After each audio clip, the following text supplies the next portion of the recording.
Forget I said that. As you heard, my name is Michael Scott Karpovich, and as you heard also, I have brain damage. I recommend brain damage for all of you. How many people already have brain damage? Thank you, sir. It's good to have family in the room. Thank you. God bless you. For those who don't have brain damage, catch up with the rest of us. You can see the world two different ways, like everyone else, or like him and I, unlike anyone else. What would you choose? Yes. All right. Now, let me just explain to you a little bit about me. In addition to being brain damaged, I am a nerd. Now, when I attended school, long before you guys were created, it was not cool to be a nerd. In fact, that was a horrible insult. But now, like you, I realize the truth that nerds rule. In fact, I'm on a campaign and have been on a campaign for 36 years to make nerd into a compliment. Oh, yeah.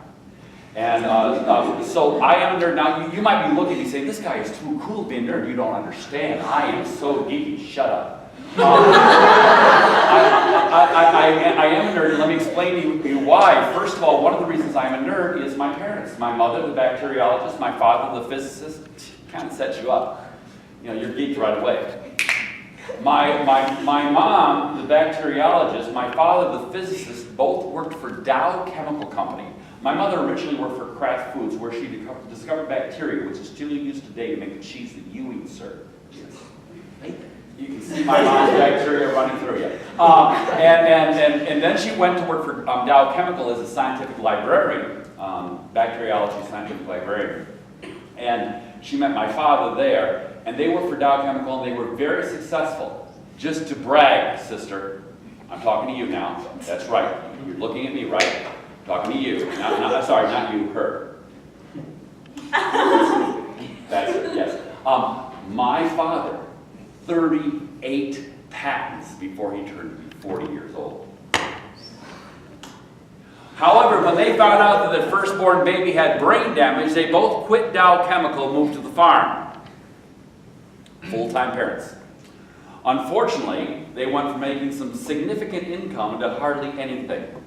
So my mom and dad did hideous things to save money, making me into even a greater nerd. My mom bought all my clothes at garage sales. And yours too, I could tell. My mom, God bless her, she found great clothes. Some of the clothes were fine. Some of the clothes were magnificent. I remember, though, in 3rd grade, she bought me a pink polyester plaid suit. But you know, she was just trying to help out. In 3rd grade, I didn't usually wear the pink polyester suit to school. I wore it to church, you know. But one day I accidentally put on pink polyester plaid pants. And Charlie decided he was going to beat me up. And I looked at him and I said, Charles, he hated when I called him Charles. I said, Charles, why do you want to beat me up? And he looked down at me and he said, because you're pink polyester plaid pants. And he wailed on me. I remember he bounced my head between his fists. I watched the buttons of the shirt go back and forth, saying to myself, why don't you duck? Oh, and that was horrible. But that's not all. My dad, God bless him, my dad, 38 patents. 38 patents at Dow Chemical. My father decided to save money by giving me my haircut himself. My father, to impress you, sir, was the youngest major in the Army during World War II. My dad. Youngest major ever in the Army during World War II. He was like 21 as a major. And my father felt there was only one cool hairdo to get. So he would take my head, he would take the razor. Did I mention to you earlier on that my skull was crushed at birth? I have this huge knob on my skull right here, I really do, it's right here. And I had this little dent in my skull right over here. What do you think happened when my father's razor hit those parts of my head? Bald spot here, bald spot here. And even though my hair was excessively short, he always left bangs. Shut up. The bangs were never straight, they always went like this. I know what you're thinking. Right now you're looking at me and saying, ah, if he had a bald spot here, and bangs like this, today he'd be a rock star. But back then it wasn't cool. In addition to that, I am, if you give me a Myers-Briggs test, I am incredibly introverted. I am shy. You may not be able to tell that from this presentation, but I am really shy. I'd rather be by myself. I really would. I'm scared to death of people. You guys are freaking me out right now, especially you. I'm just scared of people, and I'm very shy, and that made me also very nerdy. And another thing that made me nerdy, well, the brain damage, severely dyslexic. You understand dyslexia, right? We tend to write our letters upside down or backwards. It's really hard for us to read. It's really hard for us to write. And without exception, we are the world's most creative spellers. How many people here are creative spellers? Good for you. Yeah. I think it was Samuel Clemens that says, I don't appreciate anyone that doesn't have enough imagination to spell a word in more than one way. Creative spellers. Another part of my closed-headedry, I have no depth perception. Do you know what it's like not to see the third dimension? Everything's flat. Like right now, you guys are up here, and you are this big. However, if you want to get smaller, move to the back of the room. People that want to lose weight, move to the back of the room. Things. Oh, stop it, skinny. People don't understand, but that's like the way you see things when you have no depth perception whatsoever. Things get closer, they get bigger, which makes it really difficult to play sports. If they throw the ball at me, it's going to hit me. Boom, always, always. Another part of my closed-headedry, I have headaches every single day. I have one right now, nasty headaches, boom, boom, boom. You hear that? Boom, it's my headache. Another part of my closed-headedry, I have a hard time holding on to a train of thought. So don't ask me what I'm supposed to talk about, because I have no clue. And another part of my closed-headedry is, well, I've never been able to tell right from left. Anyone have a hard time telling right from left? Anyone here? Okay, family here. Dude, this is for you. Only because you look impressive. Thank you. I was speaking in Santa Barbara, California. A very hot woman came up to me. Oh, I'm serious, she was hot. She came up to me and she said, yo, Karp. My name is Karpovich, but all the kids call me Karp. That's my nickname, Karp. She said, yo, Karp. I said, yo, what? She didn't want to know how to tell you right from left. I said, oh, do I? She said, take your hands and go like this. Could everyone do this with you? Humor me. Like this with your hands right now. She said, look, your left hand makes an L. I'm dyslexic. I said, you're right, it does. So does the other one. So it did not really help me that much. So what I do so I can tell my right from my left is I wear a lavender shoe, L for left, L for lavender, and a red shoe, R for red, R for right. So when you give me directions back to Michigan, don't tell me to go up this road, turn left, tell me to go up this road and turn purple.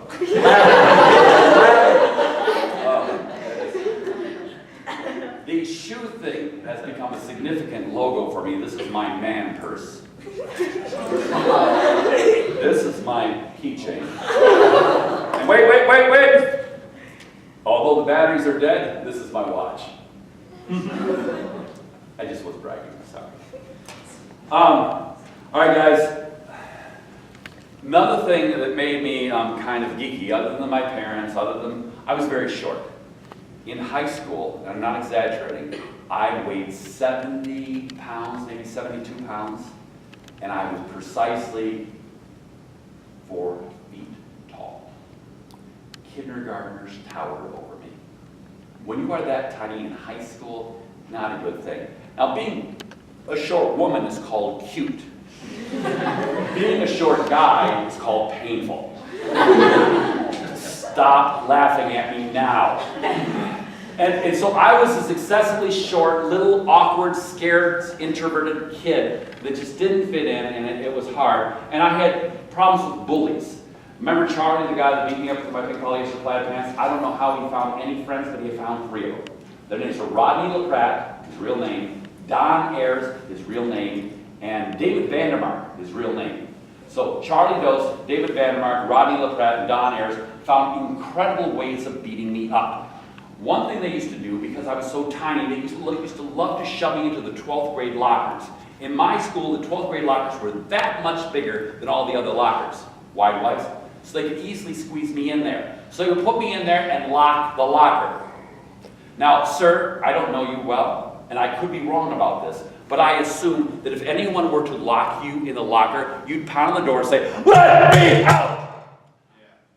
I'm shy, so I went like this. Is there anybody out there? Those not up and on, that was a little bit Pink Floyd. Very good. I'm so impressed. Yeah, is there anybody out there? I stayed in that locker sometimes for hours. So one time the janitor let me out. One time they locked me in the locker upside down. Now these bullies were horrible, evil, mean guys. In fact, Charlie Dost in 3rd grade bragged about when his cat had kittens. He put the kittens in the yard and drove over them with the lawnmower.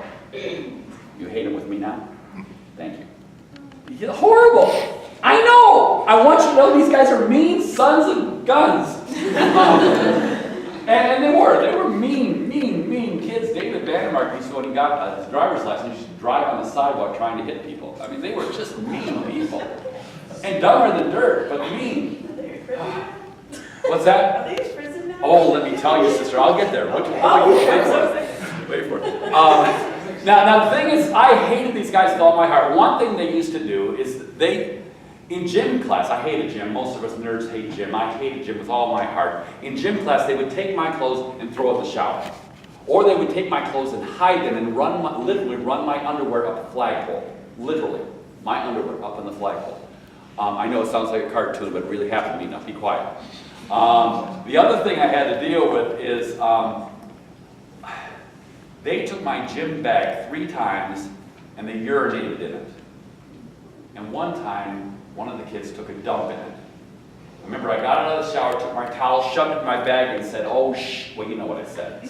I threw the bag and the towel and everything in the trash and never looked back. I went to school wearing my gym clothes because my clothes are covered with stuff.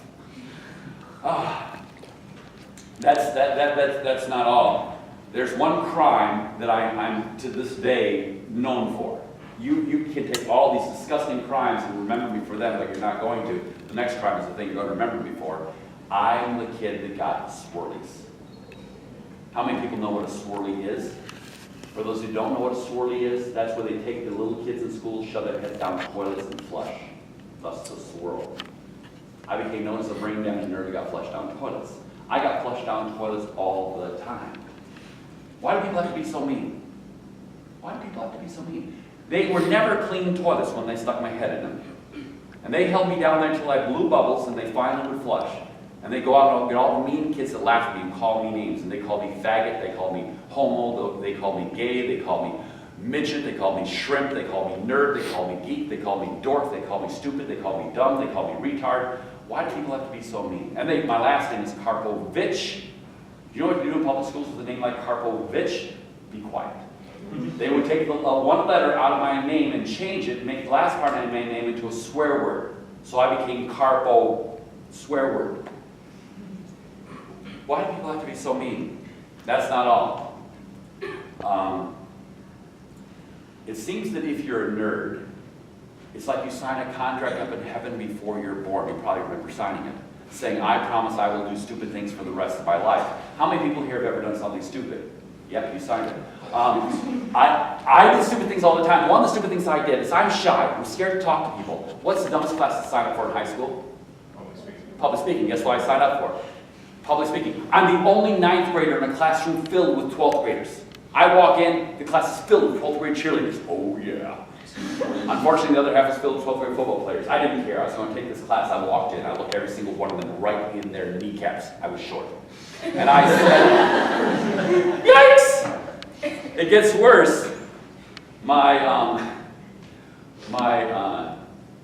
teacher tells me I have to give a children's story in front of them. He handed me this children's story about a dumb bird who couldn't fly. A bird who couldn't fly. I'm supposed to read a children's story. I said, "Teacher, a bald, 4-foot 9th grader, you want me to read a children's story in front of these 12th grade hairy giants?" Back when I went to school, the guys had hair all the way down to it was long. And teacher looked at me and said, "Yeah." And that was a girl teacher. And so I was all upset about this. I ran home to my mom to try to figure out how to drop a class. My mom thought I was asking how to get a good grade, and my mom told me, if you want to get a good grade, you have to change for all the voices for all the different characters in the story.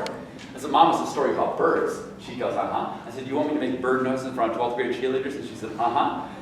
I'm a nerd. I do everything my mommy tells me to do.